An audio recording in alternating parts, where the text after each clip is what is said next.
Welcome to the Commander Crew, a Magic the Gathering Commander YouTube channel where we ask the question, who's your commander? We want to thank you for watching our videos.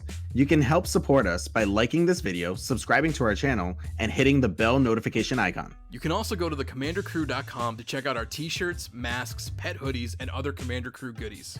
If you want to buy any of the cards seen in this video, be sure to click our TCG Player affiliate link in the show notes below. Lastly, you can help us out by heading to our official Patreon page and becoming a direct supporter of the channel. Now let's get to the video. Oh no. What is up, everybody? It is Chris and the Commander Crew coming at you with a Crimson Vow Commander Quick Take. On this episode, we have Anje, Maid of Dishonor. In the past, Anje has been a very madness, crazy out commander, and this time, we're bringing blood tokens. Anje, Maid of Dishonor is a 4/5 vampire for 2 Rakdos. Whenever Anje of Maid of Dishonor and or one or more other vampires enter the battlefield under your control, create a blood token. This ability triggers only once. Blood tokens are rather new within this new set. With Anje, you have the ability to pay 2, sacrifice another creature, or a blood token. Each opponent loses 2 life and you gain 2 life.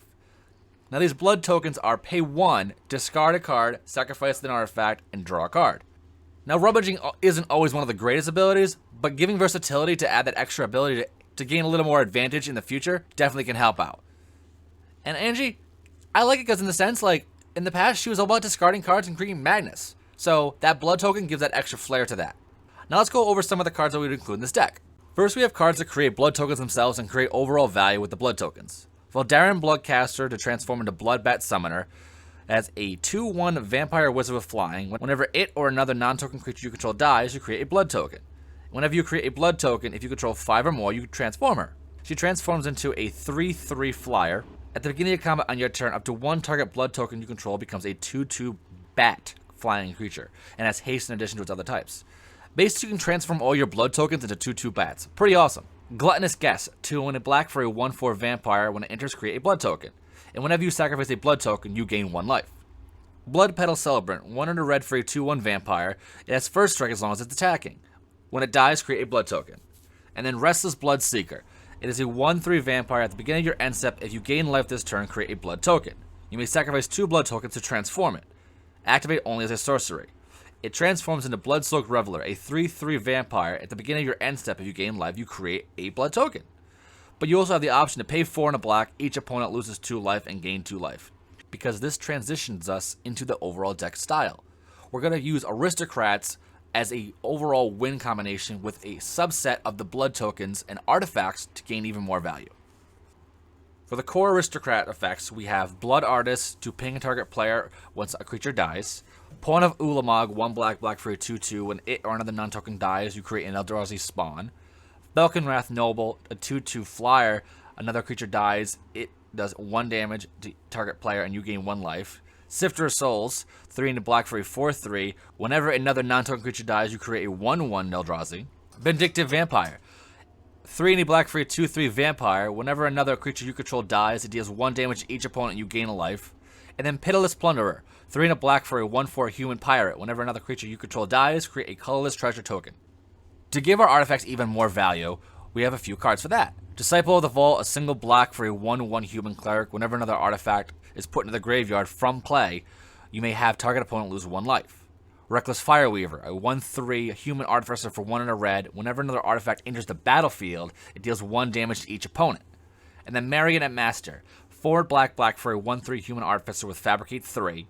But whenever another artifact you control is put into the graveyard, target opponent loses life equal to Marionette Master's power. This can do so much damage with it itself. Since vampires are very important to this deck, let's have some value vampires. Gifted Aetherborn, a 2/3 Death Touch lifelink for black.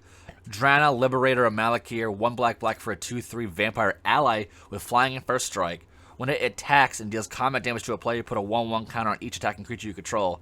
And it has first strike, so that definitely will help out a lot. Bloodghast, a 2/1 black vampire. Black, it can't block, but has haste as long as you control 10 or less life. The ability here has Landfall. Whenever a land enters the battlefield under your control, you may return to the battlefield under your control.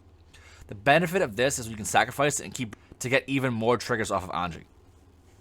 Vito, Throne of the Dusk Rose, a great commander on his own, a 1/3 Vampire Cleric for 2 and a black. Whenever you gain life, target opponent loses that much life. 3 black, creature you control gain lifelink until end of turn. That can definitely come in clutch because we're going to have to spam the board with creatures. Vampire Nighthawk, 1 black for a 2/3 Vampire Shaman, flying Death Touch lifelink, just great overall soup of a card. And then Embersturm Predator, 2 black red for a 3/3 Vampire Dragon with flying. When it becomes tapped, exile up to 1 target card from a graveyard, it's any graveyard at all, and put a 1/1 counter on him himself. You also have the ability to sacrifice another creature, so a sack outlet on a creature is pretty awesome. It gains indestructible into end of turn and you tap it. Since we're going to have a lot of artifacts coming into the battlefield, we're going to have some extra value on top of that. Altar of the Brood, an absolute staple. For 1 generic, whenever another permanent enters the battlefield under your control, each opponent puts the top card of their library. Just guess what? Mill our opponents out. Kesket the Flesh Sculptor, a 1/3 human artificer for 2 and a black. Tap and sacrifice 3 other artifacts and or creatures. Look at the top 3 cards of your library and put 2 of them into your hand and the other into the graveyard. Great for digging into your deck. Grinding Station, 2 generic, sacrifice an artifact. Target player puts the top 3 cards of his or her library into their graveyard. And whenever an artifact comes into play, you may untap it. Since we have so many artifacts entering the battlefield, we're just going to keep grinding out. Quark Clan Ironworks, a phenomenal staple if you have artifacts in your deck. 4 generic, sacrifice an artifact to add 2 generic to your mana pool. This is going to do serious work with our artifacts because all of them will just get even more value. Indomitable Creativity, X red. Let's turn all those blood tokens into straight value. Destroy X target artifacts and or creatures. For each permanent destroyed this way, its controller reveals cards on the top of their library until an artifact or creature is revealed and then puts it on the battlefield. We can transition our blood to just straight overall value. And then Oval Chase Daredevil, 3 and a black for a 4-target human pilot. Whenever another artifact enters the battlefield under your control, you return it to your graveyard to your hand. Since we have so many things coming to the battlefield over and over again, this just gives us the option to basically, similar to Bloodghast, bring things back over and over again. Now, since Anje only triggers once per turn, we're going to find ways to basically put creatures into the battlefield over and over again as many times on the rotation of other players' turns. Call the Bloodline, 1 and a black for an enchantment, pay 1, discard a card. Put a 1/1 black vampire onto the battlefield. Definitely helps out because even though we are losing a card, we're creating the blood token plus a vampire on the field. Definitely great value. And then Bloodline Keeper, 2 black for a flying vampire 3/3. Tap it to put a 2/2 black vampire on the battlefield.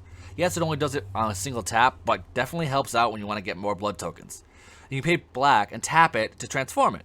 Other vampires you control get +2/+2. It can also tap to create a 2/2 vampire. So it still has that ability to tap out, but now we have a lord on the battlefield. And he's a 5/5. Pretty amazing.